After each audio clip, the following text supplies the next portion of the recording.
What's up, everybody? I know it's been a while since I made a video, so things have been pretty busy, and we also went on vacation, so I've kind of been away for the past couple of weeks with vacation and work, so finally just getting caught back up. But today we're going to make a pretty quick video on changing the oil in the Royal Enfield GT650. I was just going to dive in and do it really quick and be done in like 10 minutes, but I figured why not? Might as well break the camera back out because it's been a while. So go ahead and join me and let's get the oil changed in this bike real quick. Let's go over the tools you're going to need to change your oil in your Continental GT650. It's pretty basic. This is a really simple bike to work on, at least every mod that I've done so far. Here's a quick look at the bike real quick. Everything's really simple on this bike, so I don't expect we're going to run into any issues changing the oil, because I've changed the oil in a bunch of things: cars, trucks, different motorcycles, the Ninja back there, and I mean, this, I've already looked everything over. It looks pretty straightforward. So here's your tools you're going to need. You're going to need a ratchet with a 13 millimeter. I know my camera sucks, but it is a 13 millimeter. You're going to need to actually take the oil drain plug off. I've got oil filter wrench. I'll see if this fits on it. I put it on there earlier, and it kind of slides around on it. So I'll try a trick that you can do if your oil filter wrench doesn't quite want to pop on there. If that doesn't work, then we'll just use this thing. So we'll get it off one way or the other. You will need a new filter. There's a bug finder on me. You'll need a new filter. This is a Royal Enfield branded oil filter that I ordered from the internet. I bought them in bulk because it was a lot cheaper than buying them individually. And anyway, the customer code on there is 4474, part number 575139F. So that's the oil filter. I had to order that from India. Today the oil I will be using is Maxima. I use that in my Kawasaki as well, and it is 10W50, 100% synthetic, and it is API SN Plus JSO MA2, and that's important because we're going to reference the manual in just a second. You'll need some kind of funnel, and on a bike I typically find these like flex funnels work really well just because of where the where you're going to fill the oil up. A lot of times it's a little tough just to get a standard filter in there or a funnel in there. You're going to need something to drain your oil into. I typically use cardboard underneath just in case I spill any oil. And last but not least, this. Use your owner's manual.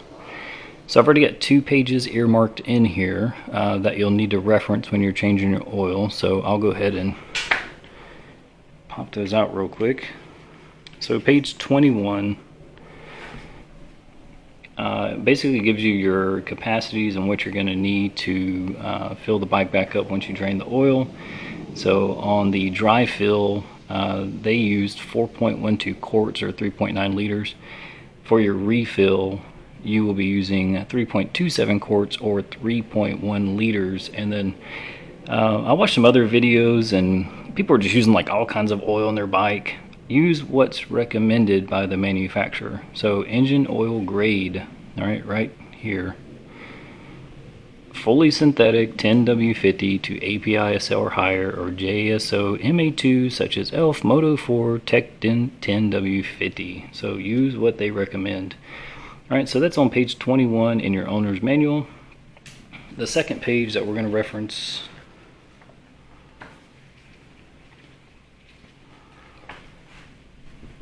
will be page 68 and 69 in your owner's manual. So on page 68, basically it tells you to make sure you're on a flat surface.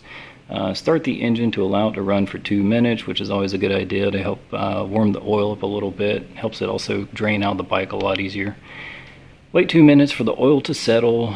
And then here is your min and max marker. So if you actually look at on the motorcycle itself, you'll find these, and we'll look at this when we actually fill the bike back up. But here it tells you exactly where your oil level needs to be. There's no guessing in this. Like I saw in some of the other videos, like I think I'll just add some more, or I don't know how much oil I'm putting in my motorcycle today. And then it gives you some other tips and stuff on how to change your oil. So that is page 68 and 69 in your owner's manual. Use your owner's manual. Alright, step one, let's go ahead and remove the oil drain plug using our 13mm. And with me, to get it started, I'll remove my drain pan.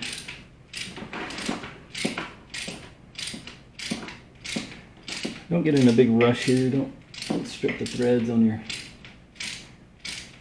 plug.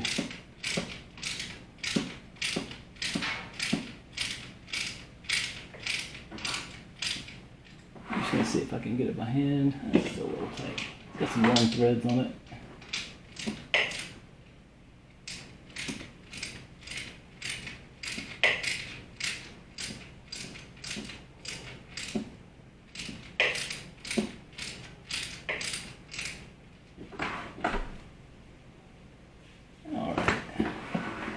Now we can spin it by hand here.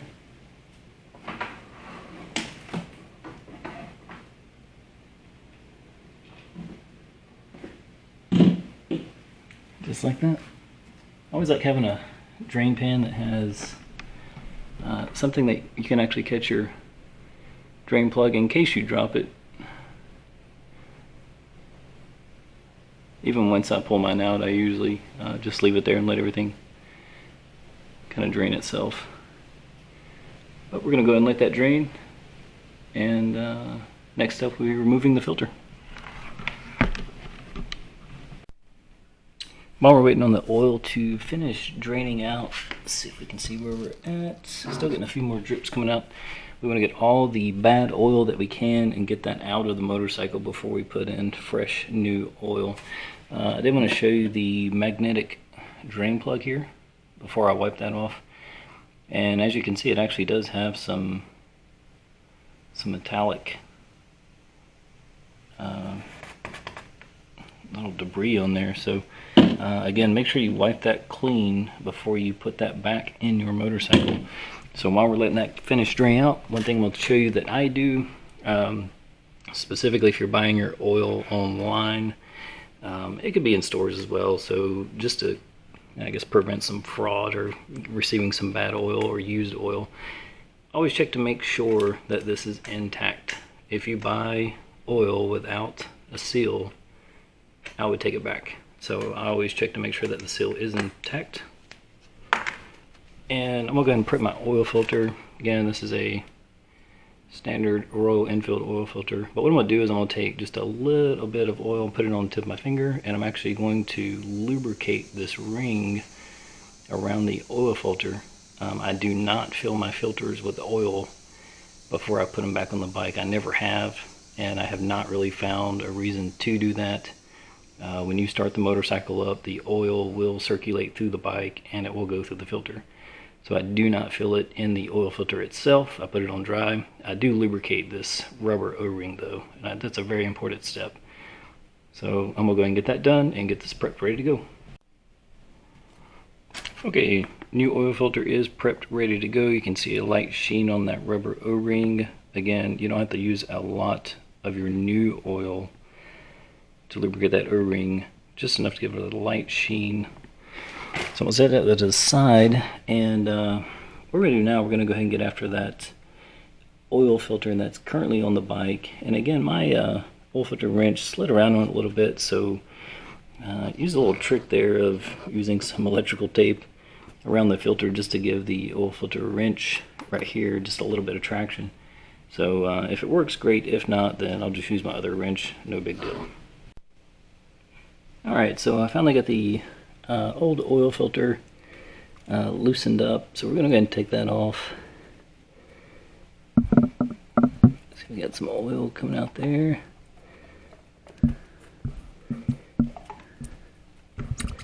And again, the good thing about this kind of oil pan is once you're free from the threads, I just dump it straight down into right into my pan.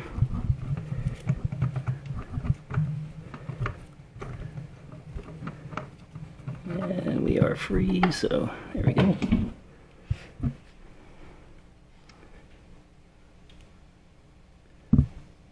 No oil on my hands so far, so still a pretty clean job.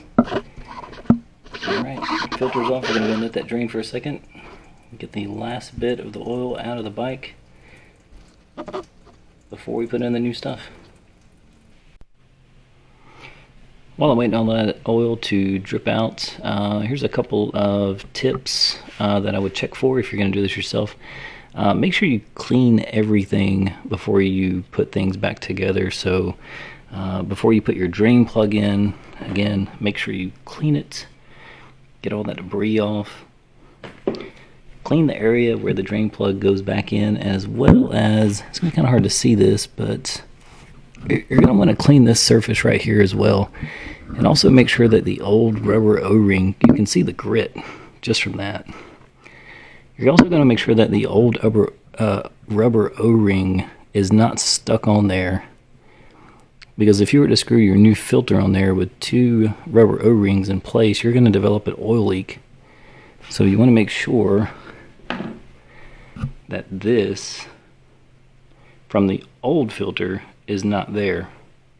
So when you pull your old filter off, it should look like this, and then dispose of it. And then you get your new filter, lubricate it with some oil, and then you're going to screw it back on. So clean that surface down, put it back on. And then also, one thing I forgot, let's come to the other side of the bike. Oh, too many bikes are in the way. Make sure you remove your filler cap as well before you start to drain your oil. It just helps the oil flow a lot better through the bike. That way you can get it out. Alright, that's it for a couple tips. So let's go ahead and start cleaning everything up and getting everything put back together so we can get this bike filled with oil. Everything is buttoned up, so the oil drain plug is tightened back up under the bike. The oil filter is tightened up as well. So also, side note on oil filters, you don't have to over tighten them. So those are hand tight up until the point where if you're really putting a lot of energy in trying to tighten it, you're probably good. So we're going to check for leaks anyway once we get the oil back in the bike and we start the bike up. We'll check for leaks, of course, so if there is one, we'll tighten it up a little bit more. But again, don't over tighten stuff. A lot of people, when they do their oil changes, they like to over tighten everything and then they end up stripping stuff. So the funnel that we talked about earlier, this is why I like the flex funnels. This is a cheap one, so it goes right in, and then I actually have it leveraged here on the bike to help hold itself up. So let's go ahead and get some oil on this bike so we can hopefully ride today.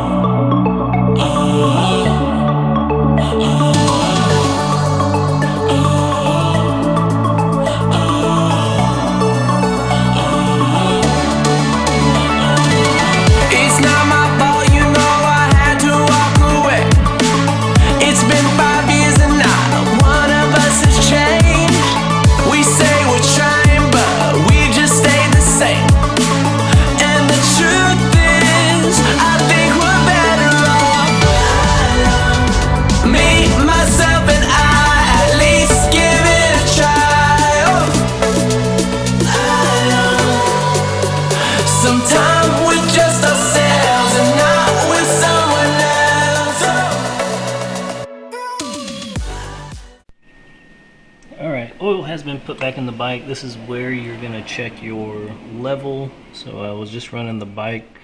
Whenever you fire the bike back up, the oil level is going to drop. So if we slowly sit here and watch, the oil level will start to go back up, and it's right in the middle. And that's how you know if you got enough oil in there. Make sure you put your filler cap back on right here. You don't want to forget that before you go riding. And we have checked for leaks as well, so if we had any leaks, we'd see it down here on the concrete below. Again, right on the mark. I think we're right in the middle. So that pretty much sums it up. I think we'll try and take the bike out here in just a little bit. So if this video was helpful, let me know in the comments below. If you do anything different when you change the oil in your motorcycle, let me know what it is that you do, and maybe I'll either start doing them or not. Because just because someone does it does something doesn't mean it's necessarily right. So again, make sure you follow this, because there is a lot of tribal knowledge out there, especially when it comes to working on bikes and cars. But I'm going to go ahead and sum it up for the day. Hope everyone has a great day. If you haven't, please like and subscribe below. See ya.